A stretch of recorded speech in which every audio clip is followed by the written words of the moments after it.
اللهم صل على سيدنا محمد وعلى آل سيدنا محمد. Assalamualaikum warahmatullahi wabarakatuh. Waalaikumsalam. Alhamdulillahi rabbil alamin. Wassalatu wassalamu ala sayyidil mursalin wa ala alihi wa sahbihi ajma'in. Rabbi syrah li sadri wa yassir li amri wahlul 'uqdatam min lisani yafqahu qawli.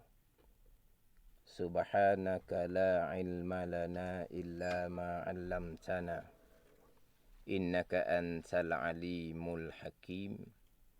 Wala hawla wala quwwata illa billahil aliyyil azim. Terima kasih kepada DJ Fat. Ya. Pertama-tama bersama dengan saya dalam slot Talaki Safinatun Najah. Jadi ini slot yang pertama. Ya. Dan ini juga kali pertama saya berkonti di Manih FM. Jadi mudah-mudahan Talaki Safinatun Najah ini dapat memberi manfaat kepada kita semua. InsyaAllah. Yang mana hari Jumaat kerajaan letak sebagai hari ilmu. Jadi sempena hari ilmu ni alhamdulillah, dan insya-Allah lah akan dapat istiqamah Talaki Safinatun Najah. Mudah-mudahan kesemua yang terbabit dalam menganjurkan slot Talaki Safinatun Najah ni daripada pihak pengurusan Manih FM, penerbit dan juga kepada DJ Fat, sama-sama mudah-mudahan kita dikurniakan oleh Allah di antara amalan yang mana bila mati seseorang, pahala amalannya tidak terhenti, iaitu ilmun yuntafa'u bih, ilmu yang diambil manfaat. Jadi apabila orang mengambil manfaat daripada slot Talaki Safinatun Najah ni, insya-Allah kita kesemua kita yang bertanggungjawab mengadakan slot ini akan dapat kelebihan pahala di sisi Allah Subhanahu wa taala. Kemudian Talaki Safinatun Najah ini, nama slot ni Talaki Safinatun Najah. Jadi insya-Allah saya akan membaca kitab Safinatun Najah. Nama kitabnya Safinatun Najah fi ilmil fiqhi. Jadi bagi sidang pendengar Manih FM yang mengikuti live FB, saya nak tunjuk dululah kitab dia ni. Bagi yang mengikuti live FB lah. Ni kitab dia. Kitab nampak tak tu? Nampak Ustaz. Nampak? Kitab Safinatun Najah. Kemudian kitab Safinatun Najah ni ada jugalah yang Rumi. Ni yang Rumi. Yang Rumi. Tapi yang Rumi ni ditulis semula oleh Ustaz Abdul Ghani Jabal Maraki. Lain sikit lah. Tapi dia ada dia punya edisi Rumi. Edisi Rumi. Nampak? Ya, jelas Ustaz.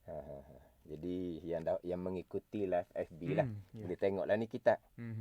Tapi insya-Allah saya akan baca yang Jawi. Saya akan baca yang Jawi insya-Allah. Ni yang Jawi saya akan baca ni. Jadi kepada sidang pendengar, seeloknya bolehlah cari kitab ni di kedai kitab. Maknanya kurang-kurangnya ada jugalah tempat yang ke mana kita sandar. Makna bicara tu tajuk apa, di mana dalam kitab tu membicarakan, kita ada kitab dan kita kalau ada perkara-perkara yang perlu dicatat di tepi tu. Contohnya lah.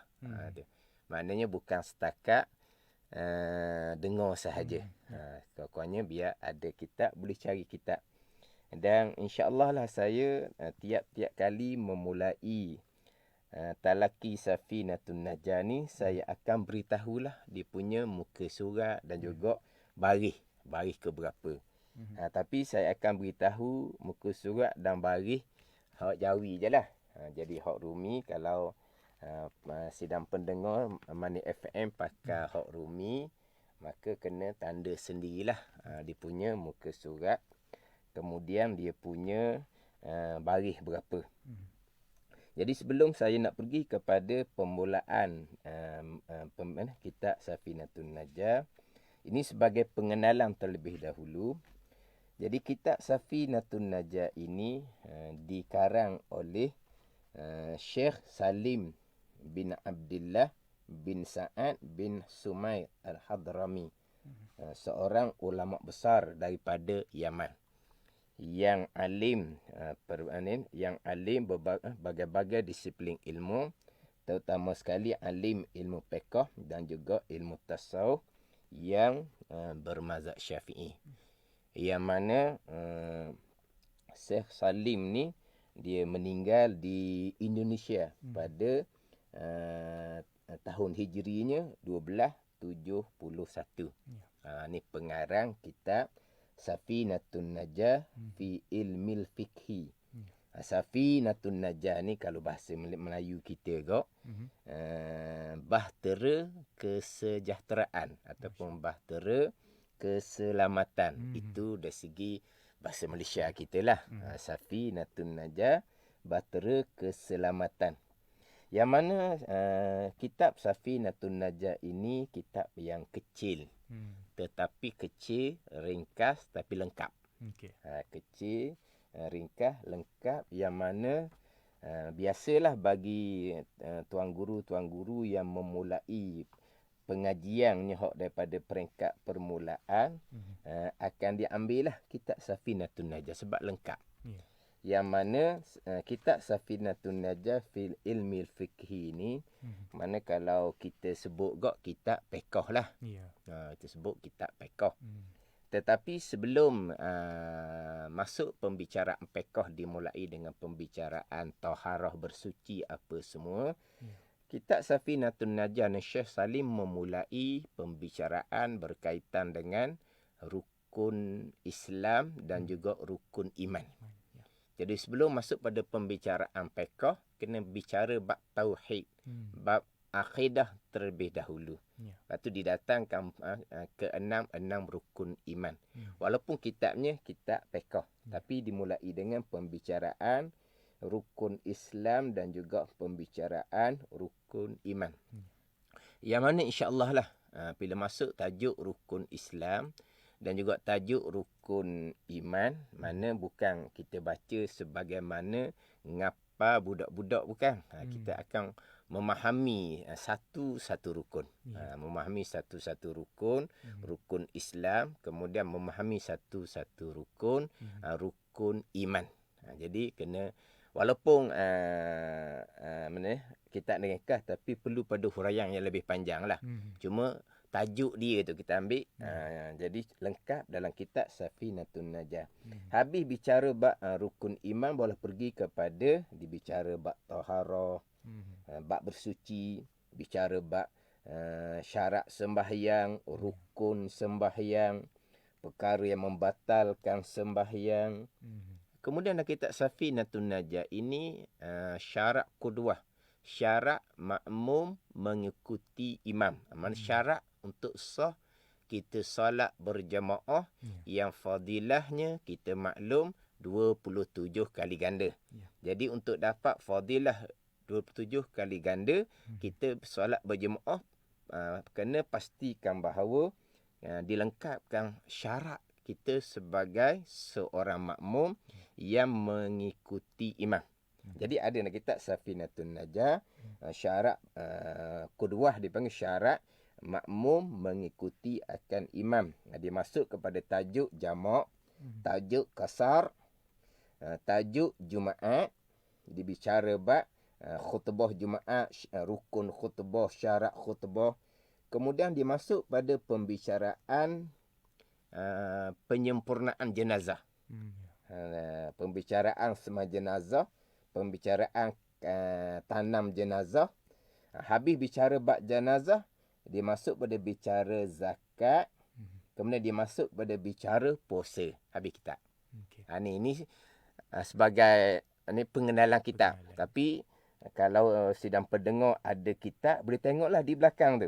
Di belakang tu dia akan ceritalah tajuk-tajuk yang ada dalam kitab Safinatun Najah yang kita ringkas tapi lengkap. Ini ringkas tapi lengkap. Jadi insya-Allah lah kita sama-sama ambil ilmu yang diberi peluang oleh Allah Subhanahu Wa Taala kepada kita, yang mana pada masa sekarang ni kita nak menuntut ilmu di masjid, di surau masih lagi tidak dibenarkan lagi lah untuk pada masa sekarang. Tapi insya-Allah lah untuk kita mengikuti hak selok Talaki Safinatun Najah ni, hak Manis FM, maknanya pada masa sekarang pun masih kita boleh boleh belajar lah. Ini semua adalah ruang masa yang dikurniakan oleh Allah Subhanahu Wa Taala kepada kita. Kita gunakanlah ruang masa itu sebaik-baiknya. Mudah-mudahan kita semua dikurniakan oleh Allah Subhanahu Wa Taala ilmu yang bermanfaat. Jadi insya-Allah saya akan memulai kitab Safinatun Najah ini di muka surat 2. Di muka surat 2 hak Jawi ni lah.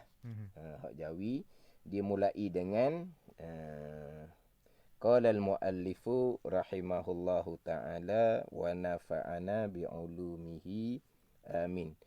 Bismillahirrahmanirrahim. Di permulaan kitab. Kemudian disusuli di bawah tu alhamdulillahirabbil alamin. Jadi kitab ni dimulai dengan Bismillahirrahmanirrahim, kemudian disusuli dengan alhamdulillahirabbil alamin. Kemudian hak edisi Jawi ni dia ada terjemahan kepada Bismillahirrahmanirrahim.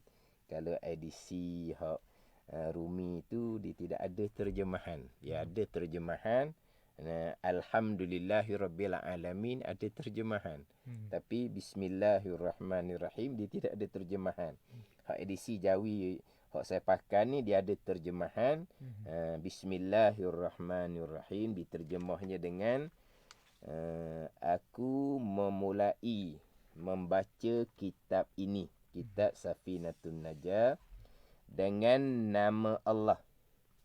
Allah mana? Tuhan yang amat murah di dalam dunia. Tu terjemahan kepada Ar-Rahman. Lagi amat mengasihani di dalam akhirah. Itu terjemahan kepada nama Allah Ar-Rahim. Pemurah. Kalau kita tengok pemurah dan penyayang. Pemurah terjemahan kepada Ar-Rahman, penyayang terjemahan kepada Ar-Rahim. Cuma di sini Tuhan yang amat murah di dalam dunia, lagi amat mengasihani di dalam akhirah. Dia bagi dua sini. Dalam kitab terjemahan Bismillahirrahmanirrahim dalam kitab Safinatun Najah. Kita biasanya pemurah dan penyayang. Jadi tiap-tiap perbuatan kitanya, perbuatan yang bernilai pada syarak, perbuatan yang baik pada syarak, terkeluarlah perbuatan yang makruh, tak masuklah tu. Perbuatan yang haram sama telah lagi lah. Perbuatan-perbuatan yang bernilai pada syarak, pastilah kita akan memulai dengan Bismillahirrahmanirrahim kan.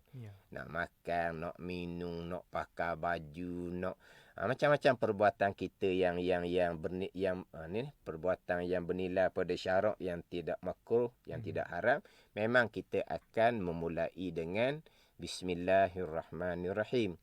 Jadi hak amalan kita sama-sama lah sentiasa kita biar tahulah dia punya makna dia. Ringkasnya pemurah penyayang. Tapi apa maksud pemurah? Apa maksud penyayang? Kenapa dalam kitab Safinatun Najah ini yang amat murah di dalam dunia? Lagi amat mengasihani di dalam akhirah. Jadi sini kita kena ambil maklum molek. Hak dalam kitab hak Safinatun Najah ni. Kita ambil maklum molek. Jadi pemurah ni di dunia, penyayang ni di akhirah. Apa maksud dia? Jadi kita ambil faham molek. Jadi sebelum daripada tu, jadi mana-mana kitab akan memulai dengan Bismillahirrahmanirrahim dan disusuli dengan Alhamdulillahirrabbilalamin. Jadi yang pertamanya kerana mengikut susunan di dalam Al-Quranul Karim. Kan? Dalam Al-Quranul Karim kan. Kita belik je Suratul Fatihah, surah yang pertama. Ayat yang pertama, Bismillahirrahmanirrahim. Ayat yang kedua, Alhamdulillahirrabbilalamin. Itu dalam susunan dalam Al-Quranul Karim. Jadi kita pun buat tiru sama dengan susunan Al-Quranul Karim. Jadi dimulai dengan Bismillah, disusuli dengan Alhamdulillah. Itu di antara kenapa kau mana-mana kitab sama akan dimulai dengan Bismillah, akan disusuli dengan Alhamdulillah. Kemudian kerana beramal dengan mafhum hadis Nabi SAW. Nabi SAW bersabda, kullu amrin zibalin la yubda'u fihi bi bismillahirrahmanirrahim fahuwa aqta'. Ada riwayat fahuwa abtar. Ada riwayat fahuwa ajzam.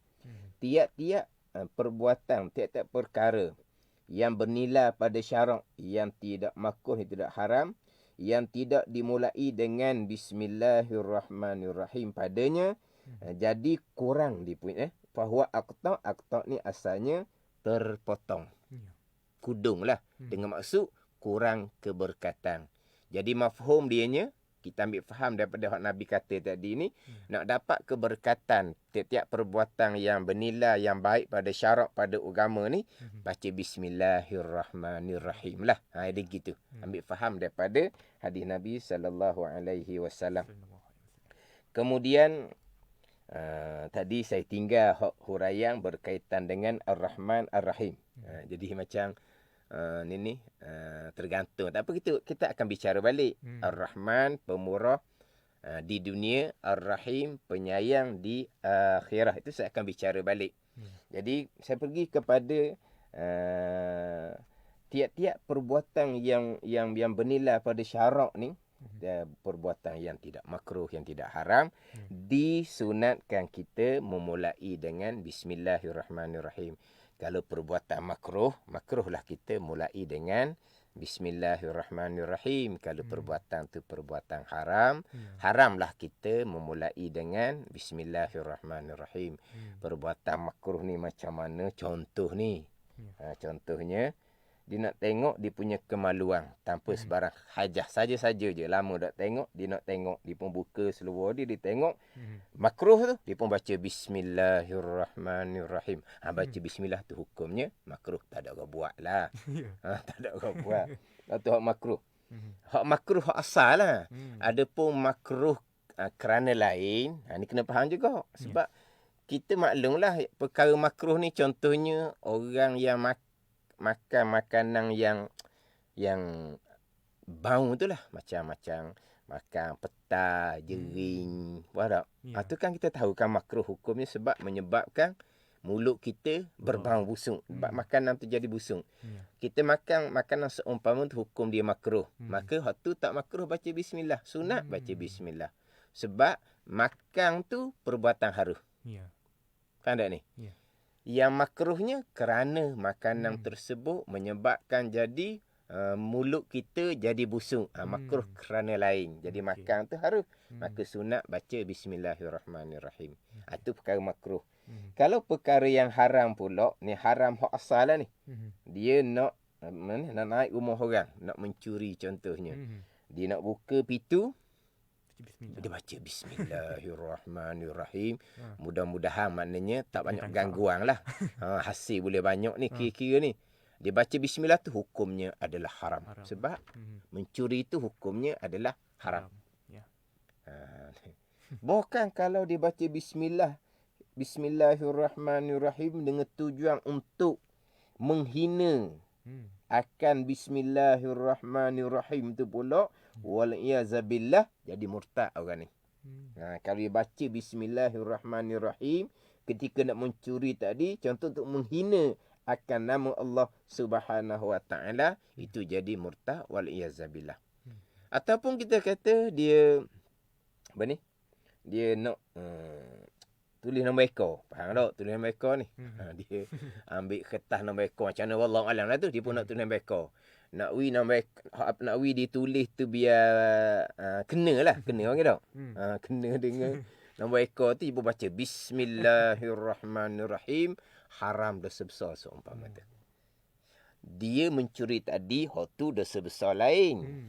Dia judi nombor ekor tu dosa besar lain. Dia baca bismillah pula. Tu dosa besar yang lain pula. Dia gitu. Ada ni. Sebab itu perkara yang haram, haram dimulai dengan bismillahirrahmanirrahim.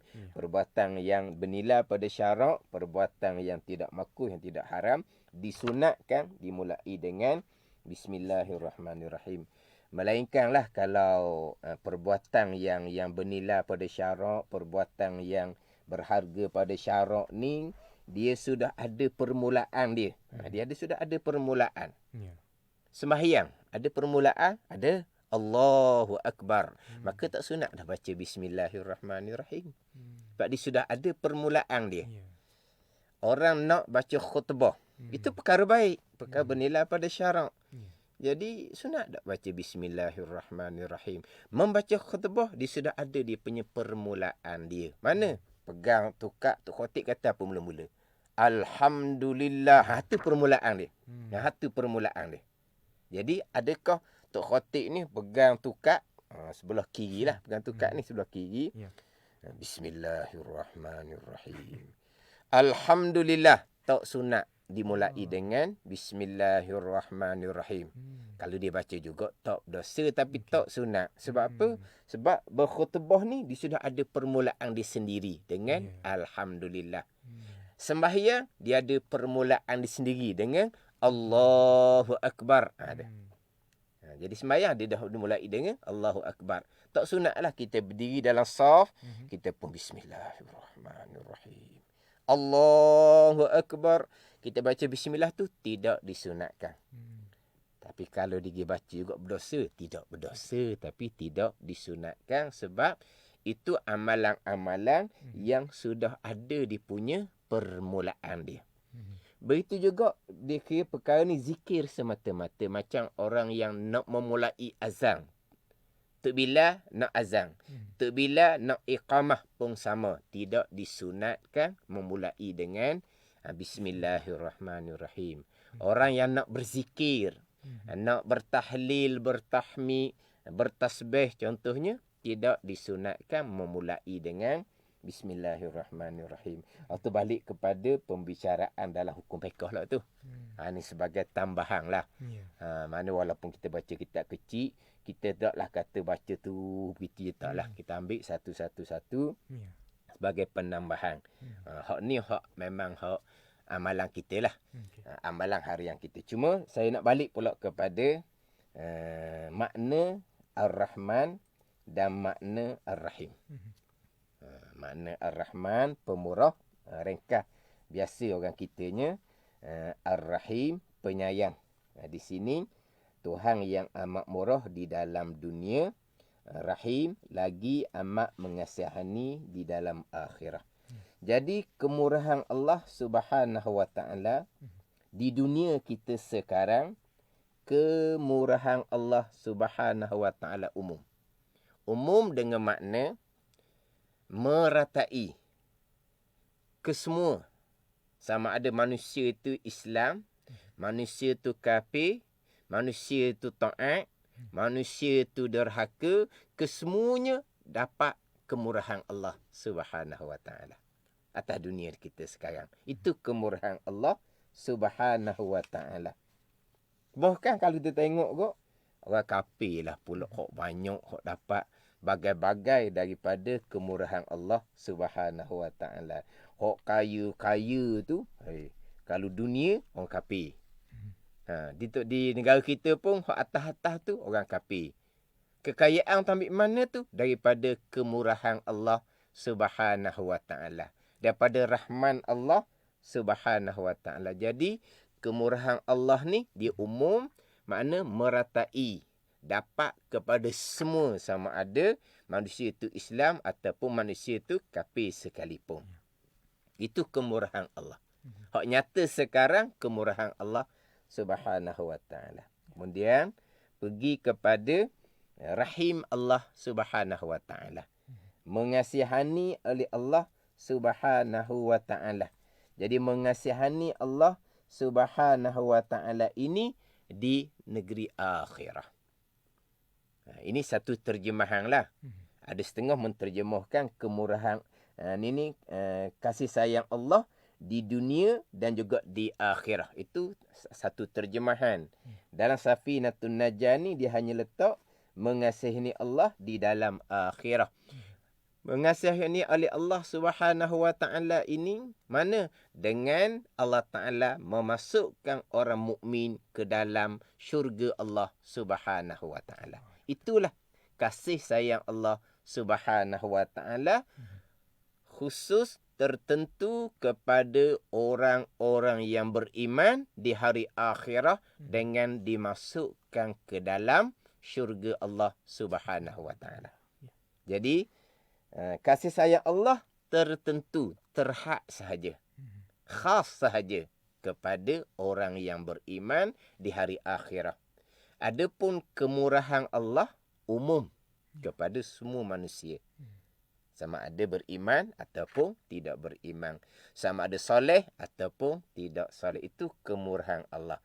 Adapun kasih sayang Allah hanya tertentu kepada hamba Allah yang beriman di dalam negeri akhirah dengan bahawa Allah Ta'ala memasukkan hamba-hamba yang beriman ke dalam syurga Allah Subhanahu wa ta'ala. Jadi kemurahan Allah umum meratai ke semua di atas dunia. Adapun kasih sayang Allah hanya kepada orang-orang yang beriman sahaja. Khas dia panggil. Jadi kemurahan Allah umum. Kasih sayang Allah khas, khusus kepada hanya orang-orang yang beriman. Sebab tu diterjemah di sini, lagi amat mengasihani di dalam akhirah. Jadi Rahman, pemurah kepada sekalian. Rahim, Tuhan kasih sayang hanya kepada hamba yang mukmin di dalam negeri akhirah. Dan Rahim Allah, kasih sayang Allah, dalam setengah kitab dia, kasih sayang Allah di dunia dan di akhirah. Mana kasih sayang Allah di dunia? Kasih sayang Allah di dunia dengan bahawa Allah Ta'ala kurniakan iman atas dunia. Allah Ta'ala kurniakan makrifah mengenal Allah atas dunia. Ini apa panggil apa? Datang daripada rahim kasih sayang Allah. Siapa yang Allah Ta'ala kasihani, Allah Ta'ala akan beri taufik kepada keimanan, beri taufik kepada melakukan amal-amal yang soleh. Datang daripada mana tu? Datang daripada kasih sayang Allah Subhanahu wa ta'ala. Jadi atas dunia ni, siapa yang beriman, siapa yang Tuhan beri taufik untuk melakukan ketaatan, itulah orang yang dikasihi, disayangi oleh Allah Subhanahu wa ta'ala. Atas dunia Tuhan kurnia, Tuhan taufikkan iman, Tuhan taufikkan makrifah, Tuhan kurniakan kekuatan untuk melakukan ketaatan, Tuhan kurniakan kekuatan untuk meninggalkan maksiat kepada Allah Subhanahu wa ta'ala. Itu tandaan kasih sayang Allah Subhanahu wa ta'ala di atas dunia. Jadi berkaitan dengan kita pergi pada kasih sayang Allah Subhanahu wa ta'ala. Saya nak sentuh sedikitlah. Sebab Allah sayang. Allah kasih. Biasa disebut Allah sayang, Allah kasih kepada kita semua.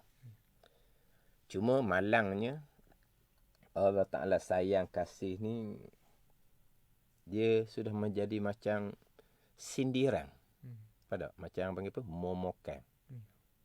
Jadi bukan kata-kata yang sebenar. Allah Ta'ala sayang kepada kita semua. Comel lah. Tapi kadang-kadang berbentuk apa? Berbentuk sindiran tau. Berbentuk momokang lah kita kata tau. Jangan kita berkaitan dengan nak sandar kepada kasih sayang Allah, nak jadikan sebagai sindiran. Jangan. Kena hati-hati. Cuma itu hak masalah yang menyindir. Begitu juga jangan kita mudah-mudah menyalahgunakan kasih sayang Allah Subhanahu Wa Taala. Kasih sayang Allah kepada semua yang beriman. Bukan semua mutlak. Adapun kemurahan Allah sebut tadi Ar-Rahman, kemurahan Allah memang semua sungguh-sungguh. Makna apa ni? Umum. Tak ada kait apa-apa dah. Sebab apa? Kemurahan Allah, orang Islam, orang kafir, orang taat, orang derhaka, semua dapat. Jadi kalau kata sebut kemurahan Allah memang semua sungguh. Adapun sebut kasih sayang Allah kepada semua hamba-hamba Allah yang beriman dan beramal soleh. Bukan semua mutlak, bukan. Jadi jangan salah guna perkataan Allah Ta'ala sayang kepada semua yang beriman dan beramal soleh. Jadi sekarang kita kaitkan semua yang beriman dan beramal soleh. Kita kena tunjuk pula jalan macam mana kita nak dapat kasih sayang Allah. Pastikan kita ni di kalangan orang yang beriman dan beramal soleh. Barulah dapat kasih sayang Allah Subhanahu Wa Taala di atas dunia. Mudah-mudahan di hari akhirah Allah Taala akan masukkan ke dalam syurga mereka-mereka yang disayangi oleh Allah Subhanahu Wa Taala. Maknanya kita kena kaitkan, kena sandar Allah Ta'ala sayang kepada kita semua yang beriman dan beramal soleh.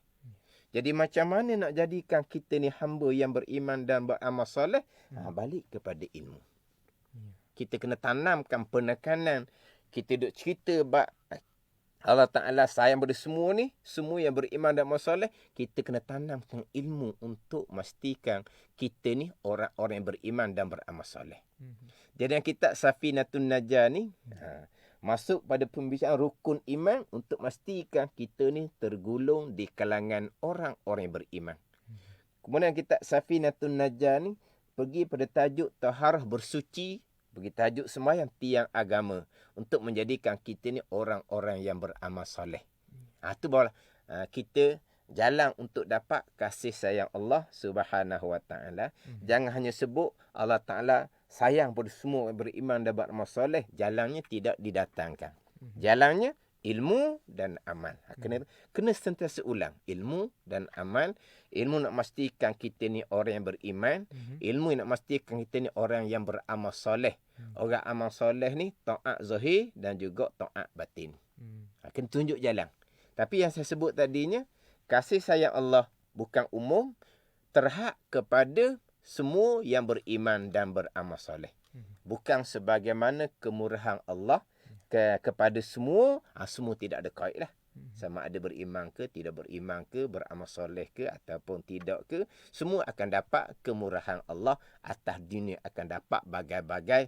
Tapi dapat pun datang daripada kemurahan Allah. Bukan datang dari kasih sayang Allah Subhanahu Wa Taala. Dengan kemurahan Allah, Allah Ta'ala bagi bagai-bagai pada orang kafir.